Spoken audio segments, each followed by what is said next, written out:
All right, let's dive right in. Today, we're tackling the very foundation of IB chemistry, quantitative chemistry. Now, this isn't just some random topic. Think of it as the essential toolkit. It's what every single chemist uses to measure, count, and really understand the building blocks of our entire universe. So let's get started. So, let's kick things off with the big puzzle, the central question of this whole unit. Atoms and molecules are impossibly small, right? And there are just countless of them. You can't just pick them up and count them one by one. So how on earth do chemists do it? Well, this whole explainer is basically the answer to that huge question. Before we can even think about counting anything, we first have to know what it is we're counting. It just makes sense, right? So the very first step for any chemist is to classify matter, to sort everything in the universe into organized, understandable categories. And here's the basic breakdown. It's pretty straightforward. All matter gets split into two main groups. On one side, you've got mixtures. This is where different substances are just physically jumbled together but not chemically bonded. Think about salt water or even a salad. Then, on the other side, you have pure substances. These guys have a definite fixed composition, like pure iron or pure water. And these substances can be broken down one more time into elements, which are made of just one type of atom, or compounds, where different elements are actually chemically stuck together. Now, when we want to describe these compounds, we use formulas. But, and this is important, there are two types you need to know. The molecular formula tells you the actual number of atoms in one single molecule. So, for a molecule called ethene, its molecular formula is C2H4. But then there's the empirical formula. You can think of this as the super simplified version. It just gives you the simplest whole number ratio. So for ethene, that 2:4 ratio boils down to just CH2. This difference is absolutely crucial when you're trying to identify some unknown substance in a lab. So how do we actually find that empirical formula? Well, there's this really elegant four-step process. It's like a recipe. If you're given the percentage of each element in a compound, you start by just pretending you have a 100-gram sample. It's a neat trick that turns your percentages straight into grams. Next, you convert the mass of each element into moles. And don't worry, we're going to talk a lot more about moles in just a minute. For step 3, you take all your mole values and divide them by whichever one is the smallest. This gives you a nice, simple ratio, which you then use to write out the final formula. It's a method that just works every single time. Okay, so let's keep building on this. We've figured out how to classify matter, but let's be honest, chemistry is really about how matter changes. You could say that chemical reactions are the verbs of chemistry, and stoichiometry? Well, that gives us the rules of grammar that they have to follow. Stoichiometry. I know, it's a big word, but the idea is actually simple. It's basically just chemical accounting. It's all about the ratios. It's how we make sure that we account for every single atom, ensuring nothing is magically created or destroyed in a reaction. It's really just the law of conservation of mass in action, and it's essential for everything, from making sure a dose of medicine is precise to mixing the perfect batch of rocket fuel. And this right here, this is the golden rule. The one thing you absolutely have to burn into your brain. Whatever you start with, you have to end with. If you start with 10 carbon atoms as reactants, you better have 10 carbon atoms in your products. It's as simple as that. And this idea is the entire basis for balancing chemical equations.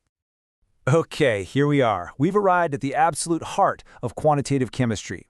This is the single most important concept, the one that connects everything we've talked about so far and everything that's still to come. I'm talking about the mole. Please don't let the word mole intimidate you. It's a concept you already use all the time without even thinking about it. You know how a dozen just means 12 of something, or a pair means 2? Well, a mole is just a word for a specific, and yes, very large, number. That's it. And here is that special number. 1 mole, which we symbolize with the lowercase n, has exactly 6.02 times 10 to the 23rd particles in it. This number even has a name, Avogadro's constant. But why this number? Well, it's the magic link between the tiny atomic world and our world. It's set up so that an element's atomic mass is numerically the same as its molar mass in grams. It's the bridge that lets us weigh something in the lab to count the atoms inside. It is, quite literally, the chemist's dozen. Just so you can really appreciate the scale we're talking about, here is Avogadro's constant written out in its full glory. That's 602 sectillion. It is an unbelievably, mind-bogglingly huge number, which is exactly why we need a handy shortcut like the mole. It just makes the language of chemistry usable. So now that we have our universal counting unit, the mole, we can start building our practical toolkit. This next part is all about the essential calculations you're going to use constantly to convert between the things we can actually measure, like mass and volume, and the number of atoms we're working with. So this is the crucial point, the main idea. The mole is the bridge. It's the central hub that everything connects through. If you have the mass of a substance, you can get to moles. If you have the moles, you can figure out the number of particles or the volume of a gas.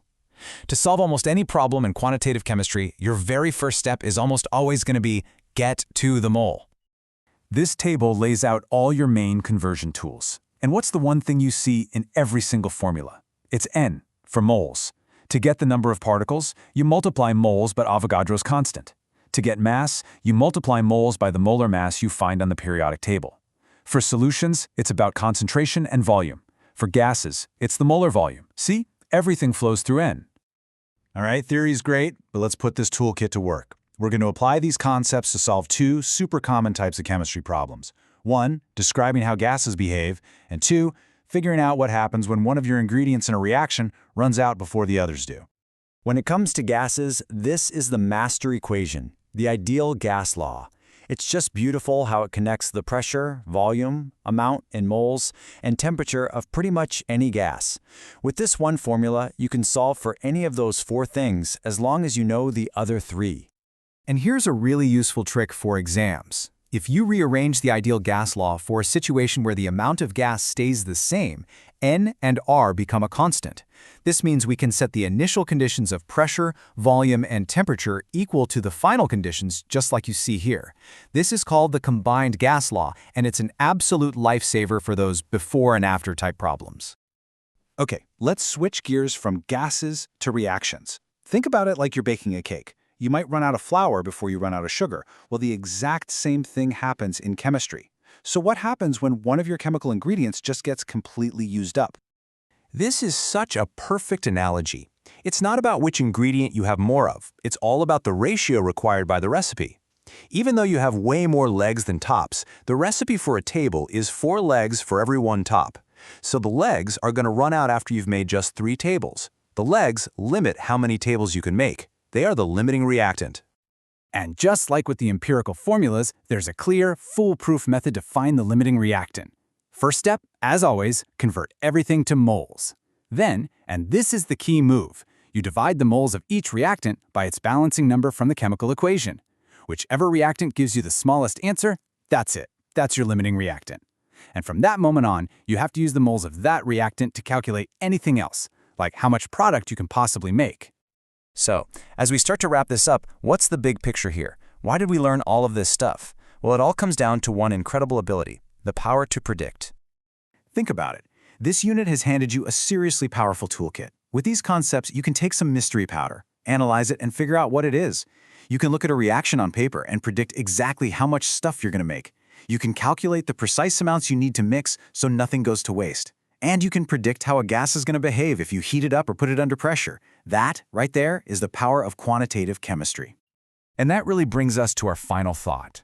This ability to predict and to control chemical change, that's the foundation for everything.